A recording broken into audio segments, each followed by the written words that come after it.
On our wedding night, Sarah wouldn't let me touch her. She said she was too tired and asked me to wait a while. I told myself it was normal, that we were still adjusting, that marriage didn't have to start with fireworks. But every night, around 2 or 3 in the morning, she would slip out of bed and sneak downstairs to the basement. When she came back up, she always took a shower. And afterward, a strange smell clung to her. Not exactly bad. Just wrong. Like something floral trying too hard to hide something sharp underneath. When I asked what she was doing down there, she didn't hesitate. Yoga, she said. Yoga. In the middle of the night. In the basement. After a week of it, I couldn't take it anymore. One night, I quietly followed her down the stairs. She caught me halfway down. Sarah spun around and grabbed the collar of my pajamas so fast it made my breath hitch. Get back upstairs right now, she said. You can't go down there. If you do, we're getting a divorce. I gripped the railing so hard my knuckles went white. My whole body shook with anger. My parents bought us this house as a wedding gift. This is my home. My basement. Who did she think she was, telling me where I could and couldn't go? I forced myself to breathe. Sarah, I said, keeping my voice low, is that how you talk to your husband? She still had my collar in a tight grip. Her eyes looked wild in the dim light. Mark, she said, softer now, like she was trying to pull the moment back from the edge, let's just go upstairs. I'll explain everything in the bedroom. Why can't you explain it here? I pointed into the dark mouth of the basement. Why can't I go down there? Don't I have a right to know what's going on in my own house? I'm doing yoga, she repeated, like a script. It's my private space. It's just not time to share it yet. She stepped down one stair, blocking my path with her body. Why not? It's not the right time, she said. When it's ready for you to see, I promise I'll show you. My stomach tightened. Something about the way she said ready made my skin prickle. Fine, I muttered. Whatever. But did you really have to snap at me like that? We just got married. She bit her lip and looked away. I got worked up, she said. You know how I am. I'm direct. You're used to that. I let out a short laugh, more bitter than I meant it to be, and went back upstairs. But in my head, the decision was already made. If she wanted secrets, fine. I'd wait until she left for work tomorrow. Then I'd find out what was really going on down there. Back in bed, I couldn't sleep. I stared at the ceiling, listening to the silence between us, the kind that felt too deliberate to be natural.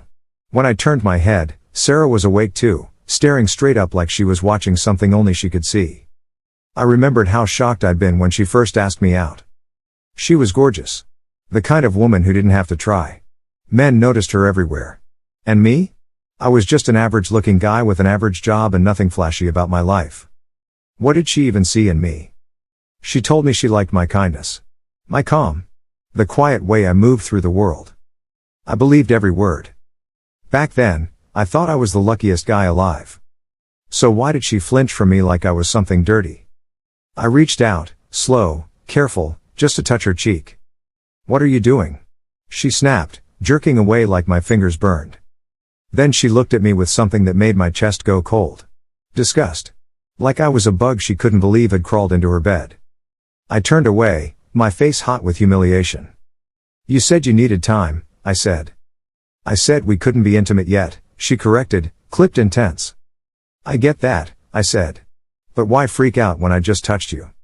It's psychological, she said quickly, like she'd rehearsed that too.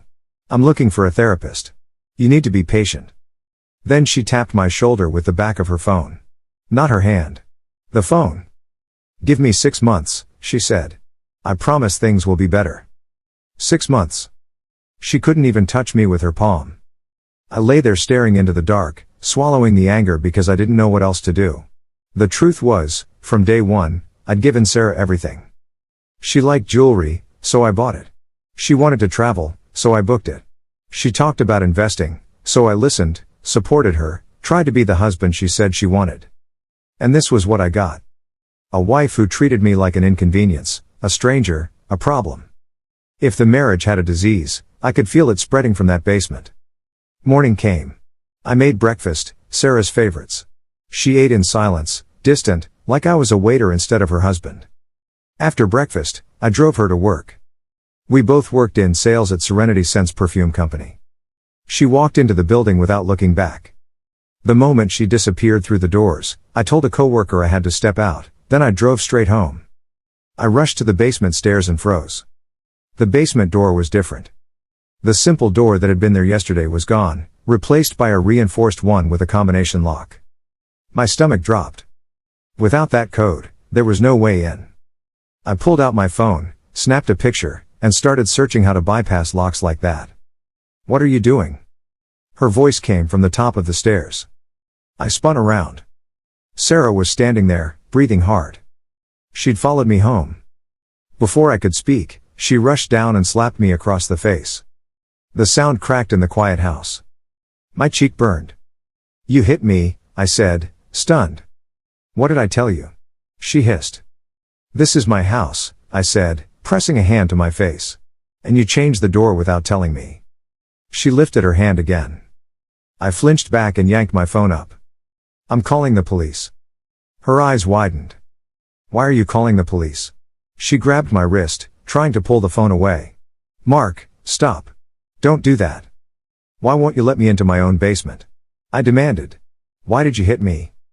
"I acted on impulse," she said, fast and breathless. "So you hit me because you had an impulse?" I tried to pull free. She clung harder. "Is calling the police really necessary?" she said, her voice shifting into something colder. "If this isn't working, we can get divorced." "Divorce?"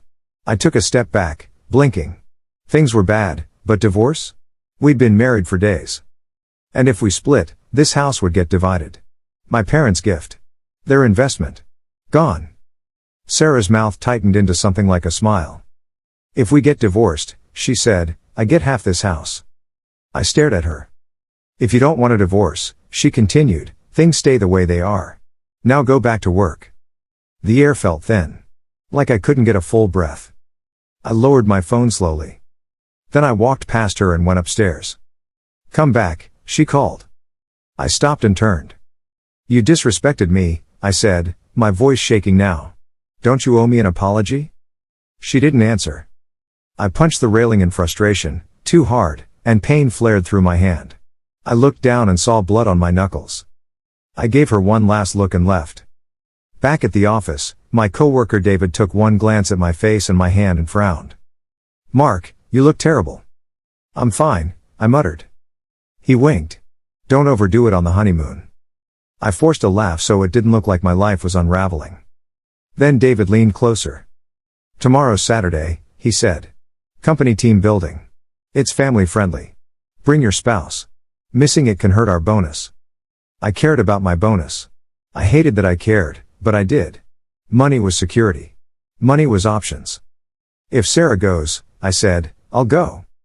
"I already asked her," David said, grimacing. "She says she's not going." "Then we'll lose the bonus," I muttered. "Let me talk to her." I walked toward Sarah's cubicle. She was talking with coworkers about a hit and run that had happened outside our building months ago.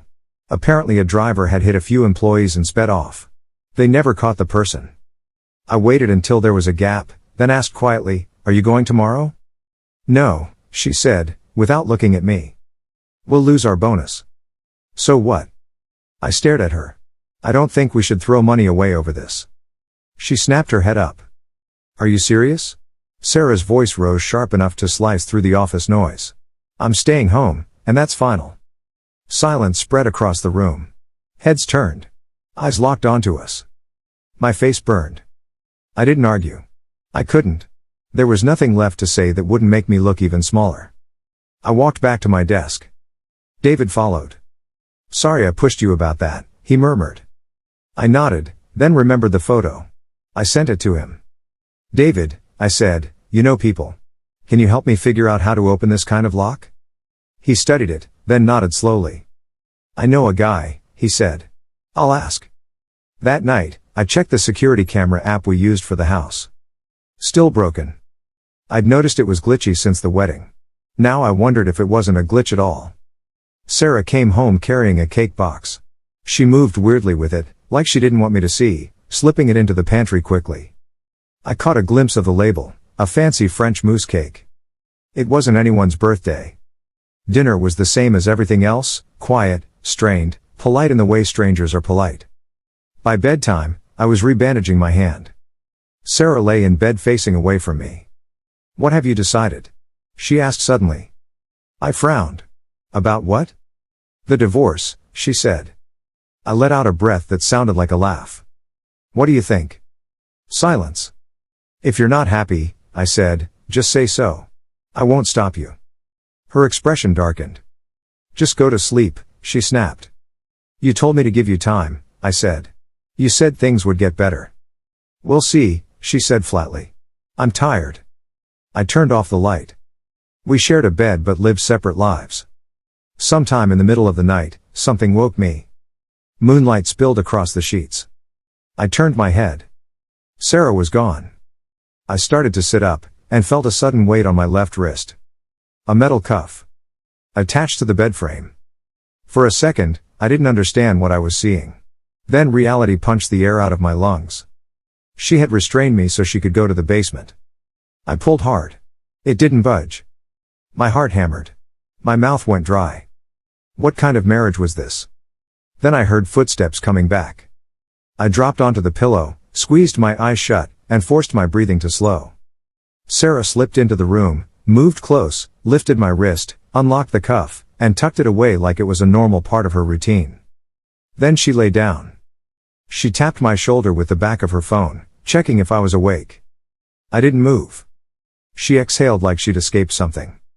And when she settled in, the smell hit me again, her shower gel, something sweet like cake, and that same wrong chemical floral note underneath. Had she brought the cake down there? Was she eating dessert during yoga? Or was someone else down there with her? The thought made my stomach twist. In the morning, I checked the trash. The cake box was there, empty. So who ate it? The sickest possibility lodged in my mind and wouldn't leave.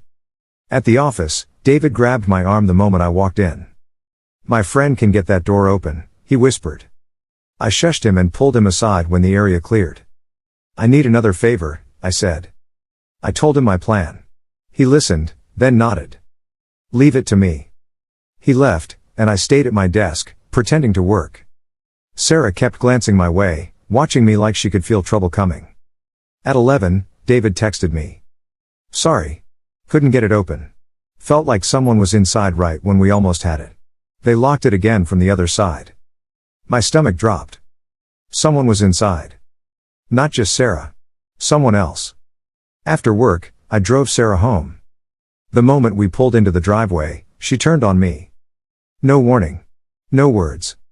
She grabbed at my hair, scratched at my face, yanking and striking in a sudden storm of panic and fury. "What are you doing?" I shouted, trying to block her hands. She kept coming, eyes glassy and wild. Pain sparked across my skin. My scalp burned. My pulse pounded so hard I felt dizzy. I fumbled with my seatbelt, trying to get out of the car, but she seized my arm and pressed in close, hissing through clenched teeth like she couldn't afford to let me escape. I yelled for help. She slapped a hand over my mouth. Then I remembered the small scissors in the glove compartment, something I kept for opening packages. I grabbed them and lifted them between us. Sarah recoiled with a sharp gasp, finally backing away. I tore the door open and stumbled out, gulping air. Her eyes were bloodshot. A thin cut marked her wrist where she'd flinched too close to the scissors. "Why did you attack me?" I shouted, shaking. "You had it coming," she snapped. "For what?" She pointed at me like I'd betrayed her. "You sneaky bastard," she said. "I warned you to stay away from the basement." "This is my house," I said. "My parents bought it." "I said 6 months," she hissed. "Things would get better." "I don't believe you," I said, voice low and shaking. "The way things are going. In 6 months, I'll be the one who disappears." The silence afterward was heavier than the fight. Sarah didn't apologize for my face. I didn't apologize for her wrist. We went inside like two strangers who happened to know each other's names. She disappeared into the bathroom to tend to herself. I sat at the kitchen table, the scissors still in my hand, staring at the reinforced basement door. It looked less like a door and more like a warning. For the next 3 days, I played a role. I made coffee. I drove her to work. I smiled when I had to. I didn't mention the basement once. I needed Sarah to believe the divorce threat had worked. I needed her to believe I'd given up. But I wasn't giving up. I was listening. I hid a small high-sensitivity microphone behind the coat rack near the basement stairs. At night, when Sarah restrained me again, this time with something that didn't leave marks, I lay still with a wireless earbud and listened to what happened downstairs. The sounds were wrong. There was no yoga. No breathing, no soft music, no thud of a mat. Instead, I heard a low electrical hum. I heard glass clink. I heard equipment shifting, like a workspace being used. And then I heard Sarah's voice. She wasn't alone. Her tone was soft. Careful. Almost tender. The way someone talks to something fragile. Drink it all, she murmured one night. It has to circulate. If you want it to hold, you have to take it now. Hold. My blood turned cold. At work, I became a ghost. I avoided David, afraid he'd read everything on my face. I spent lunches in the company archives instead. Serenity Scents wasn't just a perfume company. It had started decades ago as a dermatological research firm. Fragrance had come later. The science had never really left. I started digging into the hidden drama I'd overheard at Sarah's cubicle. 6 months ago, outside our building, 3 people were hit. 2 had minor injuries. The third was a woman named Elena Vance. According to the report, Elena had been knocked into the landscaping by the road. By the time the ambulance arrived, she was gone. The working theory was that she'd wandered off in shock and ended up in the river behind the office. No body. No closure.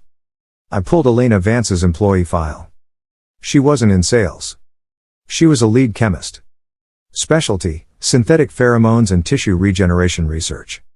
I stared at her photo. A sharp-eyed woman in her 50s with a bright, confident smile. Then I looked at the date she disappeared. It was the same week Sarah asked me out.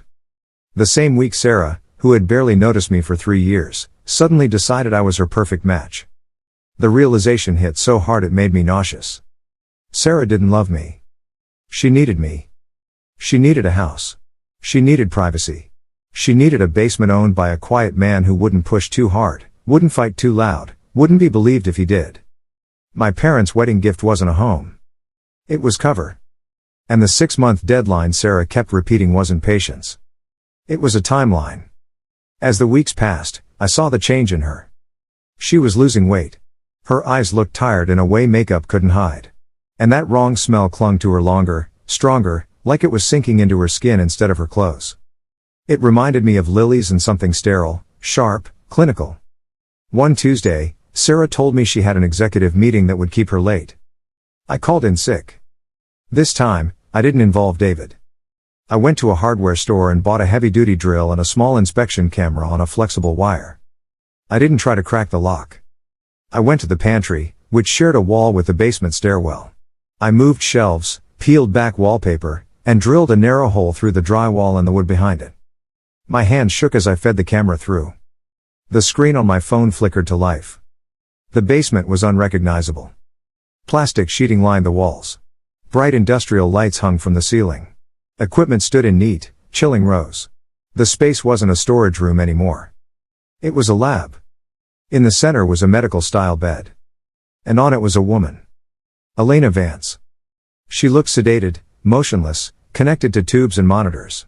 Her face was pale under the harsh lights, her hair pushed back like someone had been working around her for a long time.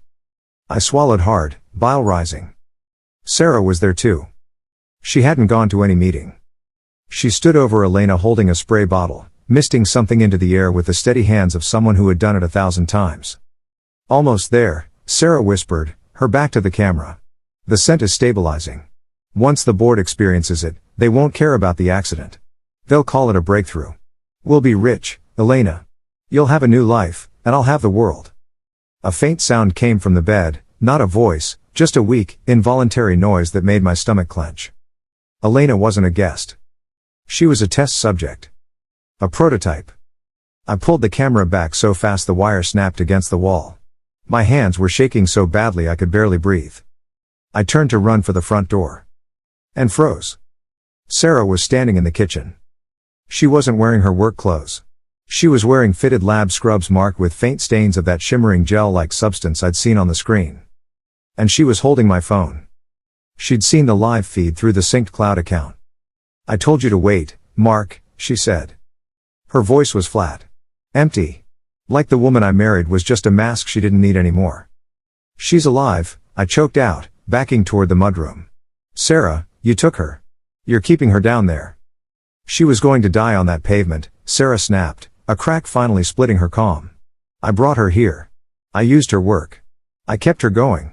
I did more for her than anyone else would have. You're using her, I said. You're using my house to hide a crime. Sarah stepped closer, and I noticed something I hadn't fully understood until that moment. The wrong smell wasn't just on her clothes. It was coming from her skin. Her neck looked tight. Waxy. Like a layer that didn't belong. My house, she repeated, then laughed. It wasn't a happy sound. It was jagged, desperate. Mark, she said, look at me. She reached up to the edge of her ear and peeled. Not skin, something thin and transparent, like a cosmetic film coming away too easily. Underneath, her skin looked raw, irritated, damaged. The process requires a host, she said, voice trembling with excitement and exhaustion. Elena's body couldn't handle the final phase. But you. Her eyes fixed on me with terrifying focus. You're healthy. You're stable. You're quiet. You don't fight until it's too late. I shook my head, backing away. Sarah, stop. She surged forward. Faster than she should have been, fueled by panic and obsession. She slammed me into the kitchen island, gripping my shoulders, pressing close like she was trying to transfer something, like she needed contact. If I can't finish the timeline with her, she hissed, I'll finish it with you. I struggled, but the smell filled my lungs, concentrated, overwhelming, floral and chemical at once. My vision blurred. My limbs grew heavy, like my body had suddenly forgotten how to move. I slid to the floor. The last thing I saw was Sarah above me, holding a syringe, her face too still, that thin layer at her neck lifting at the edges like it couldn't stay attached. Don't worry, she whispered. In 6 months, you'll be perfect. Months later, David stood on the porch with a gift basket and a knot in his stomach. Mark hadn't been to work in weeks, and Sarah had told everyone he was suffering from a rare, debilitating autoimmune condition. She'd moved into a work-from-home consulting role, claiming she was his full-time caregiver. The company had just launched a new fragrance line, Resurrection. It was the biggest success in the company's history. People swore it didn't just smell good, it made them look younger. Brighter. Like their skin remembered how to hold itself. David rang the bell. The door opened only a crack. Sarah stood there looking radiant. Her skin was flawless, glowing in a way that didn't feel natural. How is he? David asked, trying to peer inside. He's stable, Sarah said with a gentle smile. But he can't have visitors. Light bothers him. I just wanted to drop this off, David said. Then he hesitated and sniffed the air. That smell. It's even better than the bottled stuff. Sarah's smile didn't change. Something like that, she said. And she closed the door. She walked through the quiet, spotless house and opened the reinforced basement door. The air down there was thick with that same wrong sweetness. The bed in the center was empty now. Elena Vance was gone. Sarah didn't stop to mourn her. She didn't pause at all. She moved to a new glass chamber in the corner, filled with a shimmering, tinted solution that caught the light like a disturbed ocean. Inside was a man. His eyes were open, unfocused, staring through the glass. Machines hummed softly, cycling fluids, collecting samples, maintaining the delicate balance of something that wasn't meant to exist outside a lab. Sarah pressed her hand against the glass. This time she didn't use her phone. This time she used her bare palm. Almost there, Mark, she whispered. Only 2 more months. Behind the glass, a finger twitched. A single bubble rose to the surface and popped with a quiet, wet sound, releasing one perfect note of fragrance into the air, soft, clean, and deadly. Outside, the sun shone on the beautiful home my parents had bought us. The garden had never looked better. The roses were enormous, blooming in colors that didn't seem real, fed by something that seeped from the basement drains into the soil like a secret the earth couldn't refuse.